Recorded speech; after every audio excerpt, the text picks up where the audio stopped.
बिस्मिल्लाहिर्रहमानिर्रहीम। अस्सलाम वालेकुम दोस्तों, एक नई वीडियो के साथ हाज़िर हैं। चले अपनी वीडियो स्टार्ट करते हैं। आज की सबसे पहली खबर जो है वो अमेरिका के एक नए एयरक्राफ्ट कैरियर के ऊपर है। अमेरिका के पास इस वक्त 11 एयरक्राफ्ट कैरियर है। नया एयरक्राफ्ट कैरियर बनाना कोई नई बात नहीं है अमेरिका के लिए, लेकिन इसमें जो सबसे इंपॉर्टेंट बात है इस एयरक्राफ्ट कैरियर के अंदर वो है इसका नाम। आज से पहले अमेरिका ने जितने भी एयरक्राफ्ट कैरियर्स बनाए वो या तो उसने अपने प्रेसिडेंट्स के नाम पे रखे या उसने किसी बड़े ऑफिसर के नाम पे रखे, लेकिन ये वाला जो एयरक्राफ्ट कैरियर जिसको CVN-81 कहा जाएगा, इसका नाम डोरिस मिलर के नाम पे रखा गया। अगर आपने मूवी पर्ल हार्बर देखी हो तो उसमें क्यूबा गुडिंग जूनियर ने जिसका किरदार अदा किया था वो था बेसिकली डोरिस मिलर। जब जापानीज ने पर्ल हार्बर के ऊपर अटैक किया और उस वक्त डोरिस मिलर वहां पे एक कुक था और एक जहाज के ऊपर उसकी ड्यूटी थी। क्योंकि जापानीज ने वहां पे एक सरप्राइज अटैक किया था, इस वजह से अमेरिकन को बिल्कुल समझ नहीं आई और बहुत से अमेरिकन जो थे वहां पे मर गए। उसके बाद डोरिस मिलर ने सिचुएशन को देखते हुए एक गन पकड़ी और उसने जो है वो जापानीज फाइटर्स के ऊपर फायरिंग करना शुरू कर दी। जंग के बाद डोरिस मिलर को नेवी क्रॉस दिया गया। अब ये जो नेवी क्रॉस है ये अमेरिका का सेकंड हाईएस्ट डेकोरेशन अवार्ड है, सबसे बड़ा उनका मेडल ऑफ ऑनर है, उसके बाद नेवी क्रॉस है।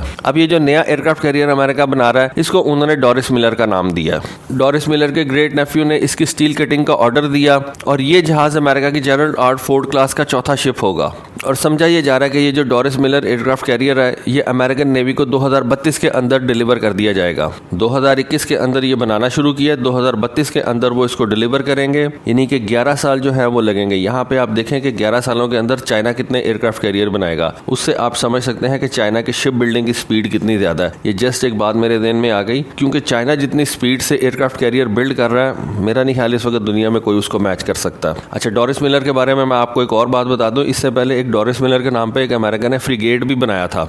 आज की दूसरी खबर जो है वो स्वीडन के हवाले से है। मैं आपको अपनी एक पिछली वीडियो के अंदर बता चुका हूं कि स्वीडन जो है वो अपनी नेवी के लिए 2 A26 क्लास की सबमरीन जो है वो बना रहा है। ये बेसिकली मैंने आपको एक वीडियो बना के दी थी जिसमें मैंने आपको बताया था कि जो पाकिस्तान नेवी सबमरीन लेने जा रही है चाइना से टाइप 039, उनकी सेल का डिजाइन जो है इन स्वीडिश सबमरीन के डिजाइन से काफी मिलता जुलता है। इस स्वीडिश सबमरीन का नाम है A26 बेलिकिंग सबमरीन। अब बेसिकली खबर ये है कि स्वीडन ने इन 2 सबमरीन का ऑर्डर दिया हुआ था सैब कंपनी को। अब असल खबर ये है कि ऑर्डर के दौरान ही स्वीडन ने सैब कंपनी को एक एक्स्ट्रा पेमेंट की है तकरीबन $601 मिलियन की, और स्वीडन ने सैब कंपनी से कहा है कि आप इस सबमरीन के अंदर हमें कुछ खास किस्म की कैपेबिलिटीज जो है वो ऐड करके दें, यानी कि वो कैपेबिलिटीज जो स्वीडन आज ऐड करवाना चाह रहा है इन सबमरीन के अंदर उस वक्त पॉसिबल नहीं थी जब इन सबमरीन का मुआहदा हुआ था। अब $601 मिलियन इन 2 सबमरीन की कैपेबिलिटीज को ऐड करने के लिए एक अच्छी खासी बड़ी रकम है। इन कैपेबिलिटीज के बारे में सैब कंपनी ने बताया कि ये जो हम कैपेबिलिटीज ऐड करने जा रहे हैं इन सबमरीन के अंदर वो इसके वेपन सिस्टम्स के अंदर होंगी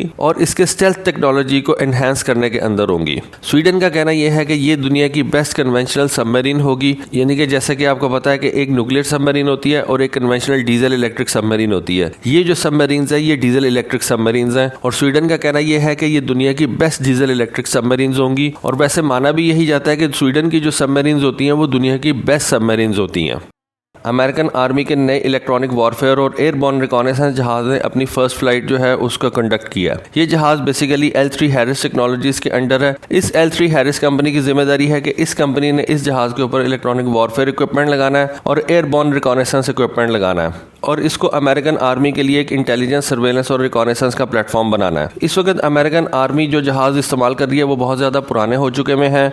इस वक्त अमेरिकन आर्मी बेसिकली एक बीच क्राफ्ट किंग एयर जहाज जो है उसको इस्तेमाल कर रही है अपने ISR मिशंस के लिए, लेकिन ये जहाज जो है ये बहुत ज्यादा पुराने हो चुके में हैं। इनकी मेंटेनेंस के लिए अमेरिकन आर्मी को बहुत ज्यादा पैसा खर्च करना पड़ता है और इनके अंदर जो इक्विपमेंट्स वगैरह लगे हुए हैं वो भी आउटडेटेड हो चुके में हैं। इस वजह से अमेरिकन आर्मी ने ISR मिशंस के लिए एक नए जहाज का इंतखाब किया और उसको उन्होंने L3 हैरिस टेक्नोलॉजीज के हवाले कर दिया कि आप इस जहाज के अंदर जो है हमें मुख्तलिफ किस्म के इक्विपमेंट्स लगा के दें, इलेक्ट्रॉनिक वॉरफेयर इक्विपमेंट्स लगा के दें और मुख्तलिफ किस्म के रिकॉनेसेंस इक्विपमेंट्स इसके अंदर लगा के दें। ये जहाज जो है ये स्टैंड ऑफ रेंज के ऊपर इलेक्ट्रॉनिक वॉरफेयर का काम कर सकेगा। जैसा कि आपको पता है, मैं आपको पहले भी बता चुका हूं कि इलेक्ट्रॉनिक वॉरफेयर का काम जो है बेसिकली आप या तो टैक्टिकल लेवल के ऊपर करते हैं या स्टैंड ऑफ रेंजेस के ऊपर करते हैं। अब ये जो ग्राउलर वगैरह जिस किस्म के जहाज हैं ये टैक्टिकल लेवल के इलेक्ट्रॉनिक वॉरफेयर कर सकते हैं। ये जो पाकिस्तान पाकिस्तान के 24 स्क्वाड्रन के ऊपर मैंने आपको वीडियो बना के दी थी। जो जहाज पाकिस्तान इस्तेमाल करता है वो बेसिकली स्टैंड ऑफ रेंजेस के ऊपर इलेक्ट्रॉनिक अटैक्स जो है वो कर सकता है। टैक्टिकल अटैक्स के लिए पाकिस्तान अपने JF-17 थंडर के नीचे इलेक्ट्रॉनिक वॉरफेयर पॉड्स इस्तेमाल करता है। अब अमेरिकन आर्मी ने इस जहाज की फर्स्ट फ्लाइट कर ली है और उन्होंने इस जहाज के बारे में बताया कि ये तकरीबन 40,000 फुट की बुलंदी पे उड़ सकता है। इसका लॉइटर टाइम तकरीबन 14 घंटे का है और अमेरिकन आर्मी ने बेसिकली बम्बार्डियर ग्लोबल 6000 क्लास का बिजनेस जेट जो है उसको इस्तेमाल किया। ये जहाज उन्होंने L3 हैरिस कंपनी के हवाले किया और उसके अंदर उन्होंने इक्विपमेंट्स लगा के दिए और अब उसकी फर्स्ट फ्लाइट जो है उसको कंडक्ट किया गया। बेसिकली आने वाले दिनों के अंदर ये जो इलेक्ट्रॉनिक वॉरफेयर है आपको इसके अंदर बहुत ज़्यादा इन्वेस्ट करना पड़ेगा और अपने क्रू को इनके मुताबिक जो है वो बहुत ज़्यादा ट्रेन करना पड़ेगा,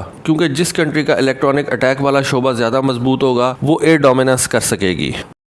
आज की आखिरी खबर जो है वो अमेरिका के आखिरी जम्बोल्ट क्लास के हवाले से है। जम्बोल्ट क्लास के बारे में मैं आपको काफ़ी वीडियोस बना के दे चुका हूँ। अमेरिकन नेवी ने जम्बोल्ट क्लास के काफ़ी ज़्यादा जहाज़ों का बेसिकली प्लान किया था, लेकिन अल्टीमेटली टेक्नोलॉजिकल कुछ ऐसी प्रॉब्लम्स आई और कॉस्ट की ऐसी प्रॉब्लम्स अमेरिकन नेवी को फेस करना पड़ी, जिनकी वजह से उन्होंने सिर्फ 3 जहाज़ों का जो है वो फाइनल ऑर्डर प्लेस किया। अब ये तीसरा जहाज़ जो है जिसको लिंडन बी जॉनसन जहाज़ कहा जाएगा, ये बेसिकली इसका इन्होंने डेजिग्नेशन रखा है DDG-1002। इसको 2018 के अंदर अमेरिका ने बनाना शुरू किया था और समझा ये जा रहा है कि इसको 2023 के अंदर अमेरिकन नेवी के हवाले कर दिया जाएगा। इससे पहले 2 जम्बोल्ट क्लास डिस्ट्रॉयर्स जो है वो अमेरिकन नेवी के पास हैं। सबसे पहला जो था वो था USS जम्बोल्ट, जो कि अक्टूबर 2016 के अंदर अमेरिकन नेवी के अंदर कमीशन किया गया, और दूसरा जो था वो था USS माइकल मंसूर। इसको 2019 के अंदर अमेरिकन नेवी के अंदर कमीशन दिया गया। अब ये तीसरा जम्बोल्ट क्लास जहाज जो है लिंडन बी जॉनसन, इसको 2023 के अंदर अमेरिकन नेवी के अंदर इंडक्ट किया जाएगा। मैं एक वीडियो के अंदर आपको बता चुका हुआ हूं कि जम्बोल्ट क्लास जो है उसके ऊपर आज तक बहुत ज्यादा तवज्जो नहीं दी गई। उसकी कुछ रीजन ये थी कि इसकी जो मेन गन थी उसके अंदर टेक्नोलॉजिकल कुछ ऐसी इश्यूज आ गए कि उसको अभी भी पूरे तरीके से नहीं बनाया जा सका। अमेरिकन नेवी का ख्याल ये था कि अमेरिकन नेवी अपने आर्ले बर्ग क्लास को जो है वो रिप्लेस कर देगी इन जम्बोल्ट क्लास डिस्ट्रॉयर से,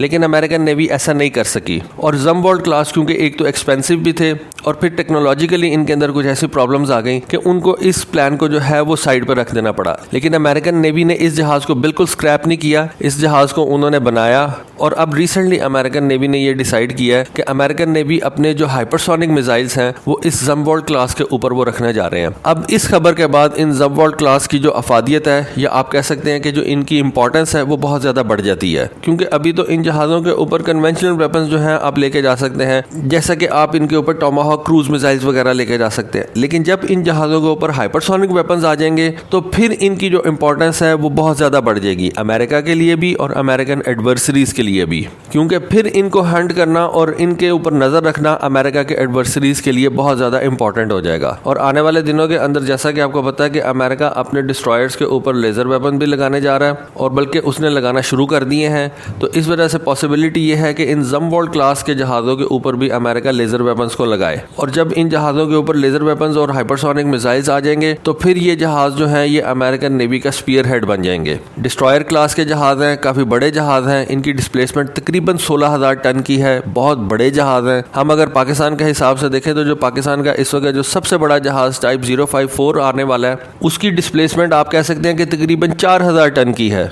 और ये जो जम्बोल्ट क्लास का डिस्ट्रॉयर है इसकी डिस्प्लेसमेंट तकरीबन 16,000 टन की है। यानी कि हमारे जो सबसे बड़ा फ्रीगेट होगा ये जम्बोल्ट क्लास उससे तकरीबन 4 गुना बड़ा जहाज है, और फिर इसके ऊपर हाइपरसोनिक वेपन्स भी आ जाएंगे। और फिर अगर इस जहाज के ऊपर अमेरिका अपने लेजर वेपन्स भी रख देती है तो इस जहाज के इंपॉर्टेंस के अंदर बहुत ज्यादा इजाफा हो जाएगा। तो दोस्तों ये थी आज की वीडियो, आज की इन्फॉर्मेशन होपफुली आपको पसंद आई होगी। कमेंट सेक्शन के अंदर अपनी राय से जरूर आगाह कीजिएगा। आज के लिए बस इतना ही। Thank you. Allah Hafiz.